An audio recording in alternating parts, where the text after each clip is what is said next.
तो चलिए फिर बच्चों क्लास को स्टार्ट करते हैं। और इस चैप्टर में जो कक्षा 10वीं यानी जो क्लास 10th है उसका फर्स्ट चैप्टर है, यानी पहला जो चैप्टर है विकास, इस चैप्टर को पढ़ाने वाले हैं।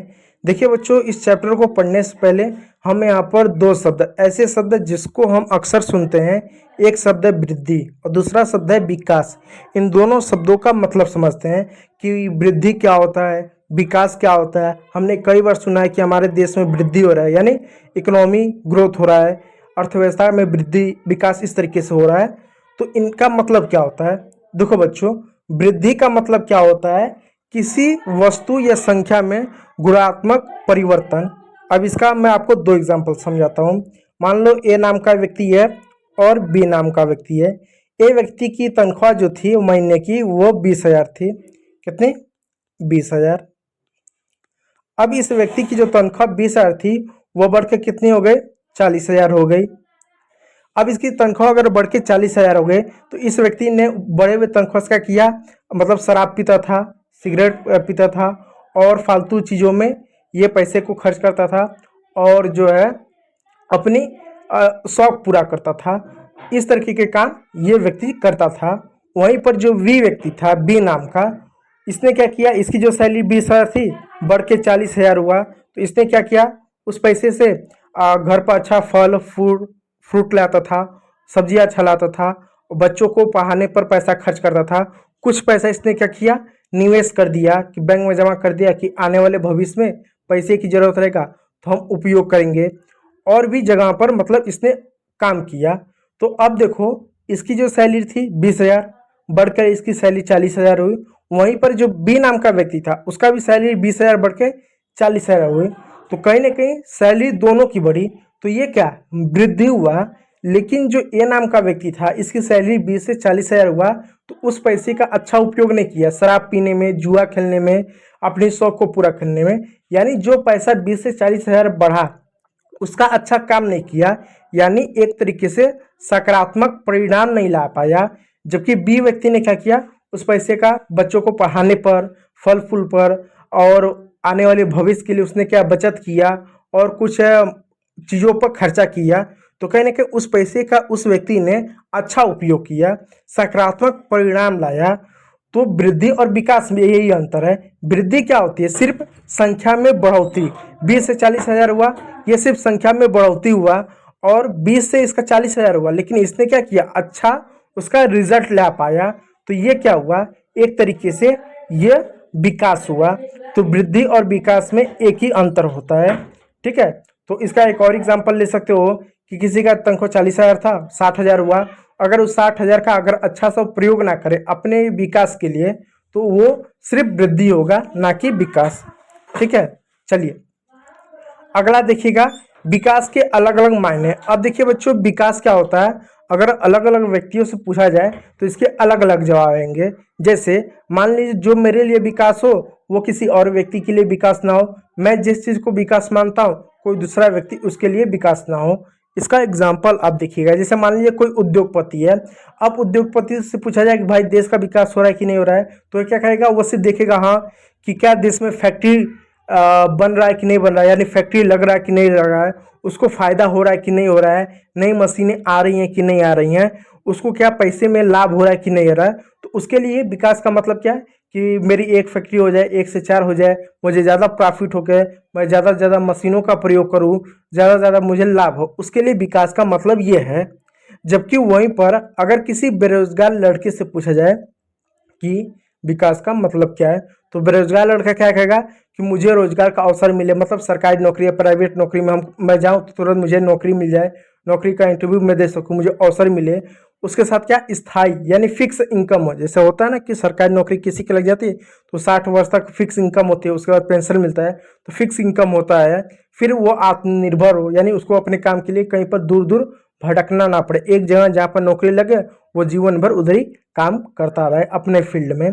तो बेरोजगार युवा के लिए विकास का क्या मतलब है कि रोजगार के अवसर मिलना, स्थायी इनकम आना, आत्मनिर्भर होना, बेरोजगार युवा का विकास का मतलब है। वहीं पर अगर भूमिहीन किसान से पूछा जाए, यानी किसी ऐसे व्यक्ति से पूछा जाए जो भूमिहीन किसान है, जो दूसरों की खेती पर खेती करता है, यानी उसके पास खेती नहीं है लेकिन फिर भी खेती करता है दूसरे की ज़मीन पर। तो उससे पूछा जाए, बता भाई तेरे लिए विकास का क्या मतलब है, तो कहेगा कि मुझे, मेरे पास खुद की अगर खेती हो जाए तो मैं मानूंगा मैं विकसित हो गया। मैं जो खेत पर जो अनाज उगाऊँ उसके लिए मुझे अच्छा खासा पैसा मिले, या ना कि साग सब्जी उगाए उसको कुछ ज़्यादा पैसा ही नहीं मिल रहा है, ठीक है। उसके साथ बेहतरीन जीवन हो, अच्छा मतलब गांव समाज में सम्मान हो। अगर इस तरह का चीज़ें उस आदमी को मिली जिसको पास भूमि नहीं है, तो वो मानेगा कि देश में विकास हुआ या उसका विकास हुआ। तो इससे तीनों लोग को देखकर जो उद्योगपति है, जो बेरोजगार युवा है और जो किसान है, उसे क्या समझ आ रहा है? उसे यही समझ आ रहा है कि विकास के सबके अलग अलग मायने हैं। कोई किसी और चीज़ को विकास मानता है, कोई किसी और चीज़ को विकास मानता है, और कोई किसी और चीज़ को विकास मानता है। तो विकास के अलग अलग मायने हैं। हर देश, हर समाज, हर व्यक्ति के लिए विकास के अलग अलग मायने हैं। जो मेरे लिए विकास है, हो सकता है आपके लिए वो उसको आप विकास ना मानते हो। जो आप जिस चीज़ को विकास मानते हो सकता है मैं उसको विकास ना मानूं। कोई व्यक्ति सड़क बनने को विकास मान सकता है, कोई व्यक्ति किसी और चीज़ को विकास मान सकता है बनने को। तो अलग अलग सबके विकास के मायने होते हैं। आगे देखिए, एक के लिए विकास तो दूसरे के लिए विनाश। दूसरा समझेगा कि विकास में ऐसा भी देखा गया है कि कोई चीज़ अगर एक व्यक्ति के लिए विकास है तो दूसरे व्यक्ति के लिए विनाश है। जैसे मान लीजिए सड़क है, अगर सड़क में अगर हम बाईपास लें या फोर लेन जैसा कुछ लें, बड़ी सड़कें लें, एक्सप्रेस वे लें, ठीक है, एक्सप्रेस वे लें, अगर वो बन रहा है तो वो हो सकता है बहुत सारे लोगों के लिए विकास हो। लेकिन जब एक्सप्रेस वे बनता है तो वो बहुत ज़्यादा घुमावदार नहीं होता, बहुत ज़्यादा करके सीधा होता है, जिससे बहुत सारे लोगों की ज़मीन जाती है, बहुत सारे लोगों का घर टूटता है। कभी क्या ऐसा हो जाता है कि पता चला कोई बहुत बड़ा एक्सप्रेस वे बन रहा है गोरखपुर से लेकर मुंबई तक, तो पता चला कोई एक्सप्रेस वे क्या हुआ, गांव के बीचों बीच ही जा रहा है। अब उसको बार बार हर जगह तो मोड़ेंगे नहीं, तो एक गांव ही खत्म हो जा रहा है। अब उनको पैसा दे दिया जा रहा है, सरकार पैसा दे दे रही है, ज़मीन दे दे रही है कि आप जाके कहीं और बसो। तो पूरे देश के लिए, समाज के लिए विकास है। लेकिन उस गांव के लिए, उनके लिए क्या लगेगा कि अब हम लोगों को अपना गांव छोड़ के पास के गांव में या थोड़ा दूर हमको अपना घर बनाना पड़ेगा। तो किसी के लिए आसान नहीं ना है कि अपना घर छोड़कर, गांव छोड़कर थोड़ा दूर जाओ। तो उनके लिए विकास विकास नहीं हो जाता, उनके लिए विनाश हो जाता है। उनको लगता है यार तो गलत हो रहा है, पैसा तो मिल रहा है लेकिन अपना जगह छोड़ के थोड़ा और जाना पड़ रहा है। तो इस तरह का चीज़ें भी कभी कभी देखा जाता है। ये विशेषकर आप छत्तीसगढ़ में जाओ, उड़ीसा में जाओ, वहाँ पर ज़्यादा देखने को मिलता है। वहाँ के लोग क्योंकि प्रकृति से ज़्यादा जुड़े होते हैं तो उनको ज़्यादा चोट जैसा लगता है कि सड़क बनना, बांध बनना और चीज़ें बनना, उनके क्षेत्र में क्या होता है, विस्थापन होना पड़ता है। तो उनके लिए इस तरह की चीज़ें विकास कम, विनाश उन लोग को ज़्यादा लगता है। तो एक चीज़ जो दूसरे के लिए क्या विकास है, एक चीज़ अगर किसी के लिए विकास है तो दूसरे के लिए विनाश भी होता है। जैसे बड़े बांध का निर्माण, एग्जाम्पल देखो, बड़े बांध का निर्माण करने से शहरों और उद्योगों के लिए विकास होता है। यानी जितने बड़े बड़े बांध बनेंगे शहरों का विकास होगा क्योंकि उसमें जल की आपूर्ति होगी, उद्योगों का विकास होगा क्योंकि उससे क्या बिजली और पानी की सुविधा होगी। लेकिन जिन लोगों का गांव या जमीन बाढ़ के अंदर डूब जाती है वो अलग विषय है कि सरकार मुआवजा देती है, लेकिन जमीन डूब जाना, गांव का क्षेत्र जो था उसको डूब जाना, वहां से लोगों को जाना, उनके लिए क्या होता है, विनाश होता है। तो विस्थापन या गांव जमीन डूब जाना, गांव का विस्थापन होना, लोगों का विस्थापन होना एक तरीके से नुकसान है। दूसरा एग्जाम्पल देखो, कारखाने या फैक्ट्री। मान लीजिए अगर फैक्ट्री लगता है तो उसे उद्योगपति को भी बहुत पैसा मिलेगा, बहुत सारे लोगों को रोजगार मिलेगा, नए नए लोगों को काम मिलेगा, लोगों को पैसा मिलेगा, लोग अपनी ज़रूरतें पूरी कर पाएंगे। लेकिन जहाँ पर कारखाना, फैक्ट्री लगता है वहाँ पर प्रदूषण होता है। प्रदूषण होने से क्या होता है, स्वास्थ्य संबंधित बहुत सारी समस्या आती हैं, लोगों को सांस लेने में दिक्कत होती है, वहाँ का जल दूषित हो जाता है, वहाँ का हवा दूषित हो जाता है, वहाँ पर आसपास के कुछ मीटर या एक आध 2 किलोमीटर में कोई भी जीव जंतु या इंसान रह नहीं सकता, इतना बदबू मारता है। तो कहीं ना कहीं कारखाना लगाना एक के लिए, पूरे गांव समाज के लिए विकास है, लेकिन वहाँ पर 1-2 किलोमीटर के एरिया के लिए कहीं ना कहीं जब प्रदूषण, बदबू होता है, गंदगी होता है तो उन लोगों के लिए नुकसान होता है। तो अब वो छोटी इकाई का ही नुकसान हो रहा है, लेकिन नुकसान हो रहा है ना, तो उनके नज़र से देखें तो फैक्ट्री लगाना क्या, कहीं ना कहीं वो विनाश मानते हैं, यार बहुत बदबू मार रहा है, नहीं रह सकते हैं।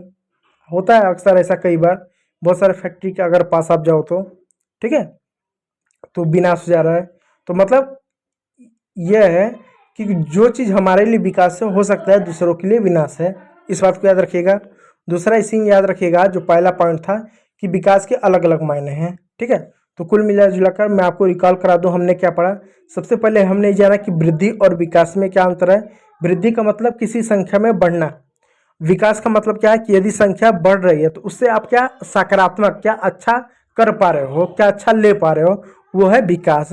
दूसरा जाना कि विकास के अलग अलग मायने हैं। एक बेरोजगार युवक के लिए विकास का अलग मायने है, किसान के लिए विकास के लिए अलग मायने हैं, उद्योगपति के लिए विकास के अलग मायने हैं। और तीसरा कि जो मेरे लिए विकास है हो सकता है वो किसी के लिए विनाश हो, जो किसी और के लिए विकास हो सकता है मेरे लिए विनाश हो। तो विकास की अलग अलग अवधारणा है। तो आज के इस वीडियो में इतना ही। कल के वीडियो में हम आय से संबंधित पैमानक को नापेंगे, कौन सा देश, कौन सा व्यक्ति कितना विकसित है और कितना नहीं। तो आज के वीडियो में इतना ही रहने देते हैं। तो वीडियो को देखने के लिए बहुत बहुत धन्यवाद।